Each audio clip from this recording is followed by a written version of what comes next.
Alone together, why we expect more from technology and less from each other. This is a presentation by Margaret King. Alone in the crowd. Sherry Turkle says social networking is eroding our ability to live comfortably offline. People today are more connected to one another than ever before in human history. Alone together. So busy communicating, we neglect each other. We're lonely. That's why we're so busy communicating. We're seduced by the possibility that we're so enmeshed without connections. We are plugged in, connected, but alone. We need humans. Sherry Turkle is concerned about how our devices are changing us as human beings. Do not call me on video telephone. Send me a message instead by text.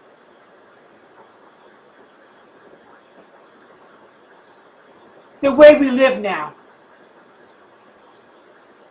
I tweet, therefore I am alone.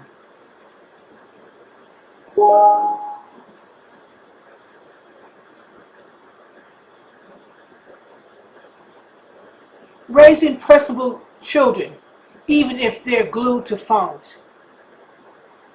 Here is the Jordan use an iPad to talk to their daughter, Kelly, who is at school in Chicago. Raising personable children, even if they're glued to phones. Mr. and Mrs. Jordan talk to their son, David, 13. Raising personable children, even if they're glued to phones. Brian checks his iPhone while his brother and father watch television. Is technology making us lonelier? People prefer texting than talking face to face. Misconnections with hyperconnectivity. We need to talk as we make those virtual connections. We are missing something. People intimacy with robots.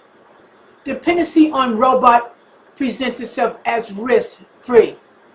Turkle writes, but when one becomes accustomed to companionship without demands, life with people may seem overwhelming. Are we programmed for love by technology? Turkle predicts companies will soon sell robots designed to babysit our children. Our brains are hooked on mobile devices. There's something that's so engrossing about the kind of interaction people do with screens that they wall out the world.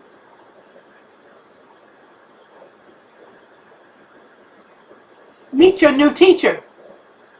Andre Thomas Wright and Nick D. Palmer in 2009 with Simon, a robot being developed at Georgia Tech as Simon the robot evaluate objects. Robots learning to read people.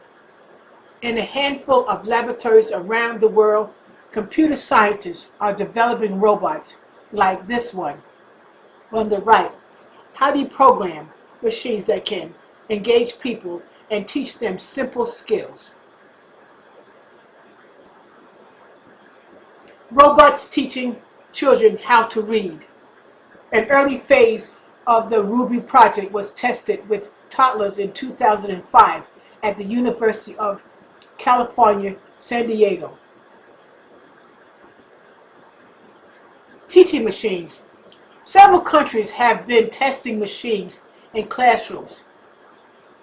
South Korea, known for its enthusiasm for technology, is hiring hundreds of robots as teachers' aides. The use of robots raises ethical questions. There are two ways robots are entering our daily lives. The instrumental robot that completes our chores, robot that serve as human companions. The virtual revolution. Terry Turkle stated, in the culture of simulation, we aren't alone with the self, but with many others, some of whom are our own aviators. Here are the references.